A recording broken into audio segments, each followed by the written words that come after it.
হরে কৃষ্ণ। আজকে সকালবেলায় আমি আর ঋতু চলে গিয়েছিলাম ফরিদপুর শ্রীঅঙ্গনে। তো যাওয়ার জন্য একটু রেডি হতে হবে। এই যে 7 রঙের ফেস প্যাক আমিও দিয়েছিলাম এবং ঋতুকেও দিয়ে দিচ্ছিলাম। তারপর কি আমরা একটু ভিডিও করে নিচ্ছিলাম, ঢং করে ভিডিও। তারপর দুজনে সকাল সকাল চিড়া আর চিনি খেয়ে নিয়েছিলাম। তারপরে এই যে রেডি টেডি হয়ে আমি ভিডিও করে নিচ্ছিলাম।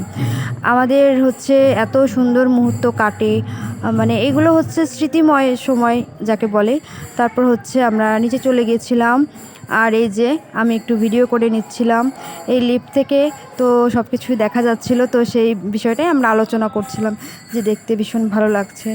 তো এই যে দুজনে আমরা চলে এলাম। এখন আমরা যেতে যেতে যে চলে এসেছি শ্রীঅঙ্গনে। তারপরে যে ভিডিও করে নিয়েছিলাম, পরে আমাদের সঙ্গে যুক্ত হয়ে গেল সীমা আর বিজয়। ওদের জন্যই আমরা অপেক্ষা করছিলাম। তারপরে যে আমি, সীমা আর ঋতু, আমাদের তিনজনের ড্রেস কিন্তু ম্যাচিং হয়ে গেছে, যদিও আমরা পরিকল্পনা করেই এসেছিলাম। তো এই যে একটু ঘোরাঘুরি করছিলাম। তারপর ঠাকুর প্রণাম করে আমরা ঘুরছিলাম। এই যে সীমা একটু ভিডিও করে নিচ্ছিল। আর এই যে আমার কৃষ্ণচূড়া দেখে আমি খুব খুশি হয়ে গেছিলাম।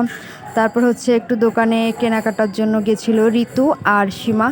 তারপর আমি আর ঋতু চলে গেছিলাম প্রসাদ পেতে। তো কৃষ্ণ কৃপায় আমরা কিন্তু প্রসাদ পেয়ে গেছি। তারপরে আমরা আবার একটু গল্প করে নিচ্ছিলাম।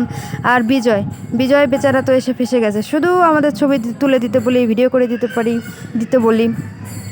তো ও সেটাই করছিল, কি আর করবে বেচারা ছেলেটা। তারপরে আমরা 3 ভাই বোন এবং বান্ধবী মিলে গল্প করতে করতে সময় পর আমরা আবার চলে এসেছিলাম। দিনটি সুন্দর ছিল।